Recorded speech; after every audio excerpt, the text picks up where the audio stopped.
Gee,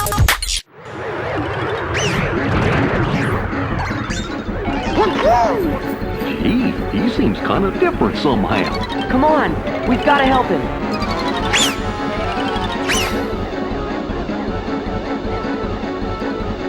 Hey, this is Jeff Haynes, the now infamous editor of IGN PlayStation Team, and you're watching the video review of Kingdom Hearts 2. I've been reading a lot of the emails and reading the board posts, and one of the things that I want to do in this video review is kind of explain exactly why the game got a 7.6, particularly from my view, since I'm the one that played it, but also giving you a background of exactly where the other editors in the office are. Those of us who've played the game all agree that the game is beautifully presented. The worlds that you adventure through and the characters, the plot line, especially the story elements that you find in Kingdom Hearts 2 are definitely well presented and are a step above the original and that of Kingdom Hearts Chain of Memories. Particularly if you happen to have played those first two games, you'll have a leg up on everybody else because Kingdom Hearts 2 ties in a large amount of the storylines from the first two games in this one and answers a lot of questions that you might have had. People that are just coming to the series by way of Kingdom Hearts 2 may find themselves a little bit lost, particularly in the beginning, thanks to the expository cuts, some of the flashback sequences, and some of the other plot devices that are done. However, later on, a lot of it starts to get slowly tied together, and if you happen to be really, really confused, you can always kind of rely on Jiminy Cricket's journal, which has been definitely expanded and is a much needed and much improved resource for any player that is going through the game. We also think that, the game sounds great, and it really has a number of advances that makes it a lot better in some ways than the original. For instance, the camera is much, much better. As opposed to using the left 2 and right 2 buttons on the controller, it's now tied to the right thumbstick. And this allows you to essentially rotate the camera in any place that you need it to be. It's not entirely perfect. You'll still find yourself losing the camera with a fast-moving enemy, or if you're having a combat near a wall or another obstacle, and the camera will wind up getting caught on those things. But for the most part, the camera is highly, highly improved. Another section that fans really hated in the first game, and understandably so, was the gummy ship sections, which were slow, very plodding, and you only really needed them to transition from one world to the other.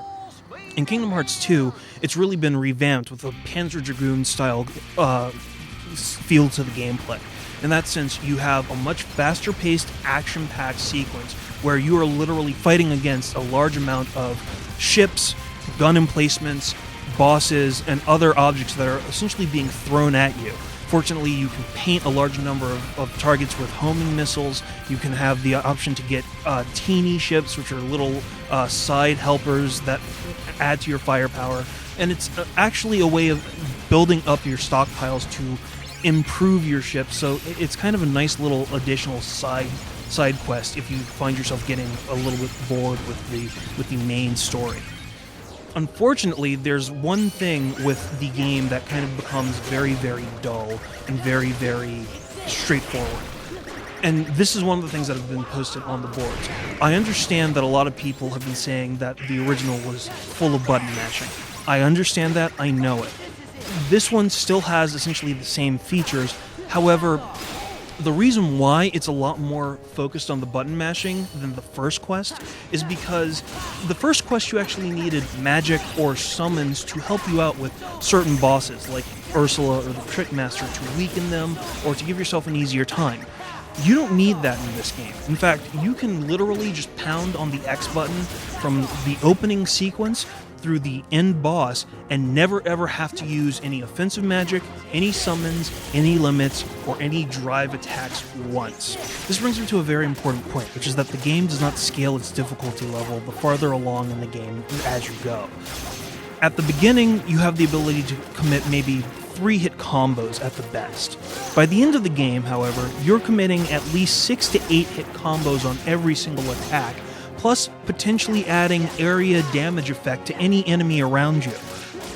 The enemies, on the other hand, the Heartless, the Nobodies, and a lot of the other creatures that you will wind up fighting, don't ever increase their skills or increase their health significantly.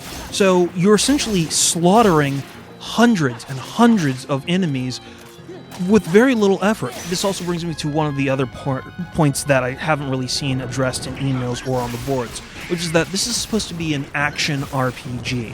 Unfortunately, with the heavy balance towards action this time around, there are very little RPG elements. The game is extraordinarily linear, there's very little exploration that you need to do, and tasks that you might originally expect to find in an RPG really are not there, meaning the only thing that you are having that is of the RPG element is gaining levels for your party and essentially managing parties within each world, which you can swap out on the fly. Doesn't really mean that it is an RPG game. It's more like a Dungeon Warriors clone with the Kingdom Hearts genre and universe glommed onto it. In sum, part of the problem with Kingdom Hearts 2 is kind of like receiving a very shiny, very elaborately wrapped package after waiting for 4 years in eager anticipation. It's going to look great, and it's going to feel like an exceptional thing to have in your hands. However, once you open that package and you start to really get used to what is in that box, you realize that you're not exactly getting what you were anticipating or what you were hoping for. That's part of the problem. The hardcore fans are going to love this, you're probably going to have it anyway, and who knows, you'll probably wind up sending me a lot more email and a few more posts on the board. For those of you that are new to the series or possibly on the fence, you might want to rent this one first.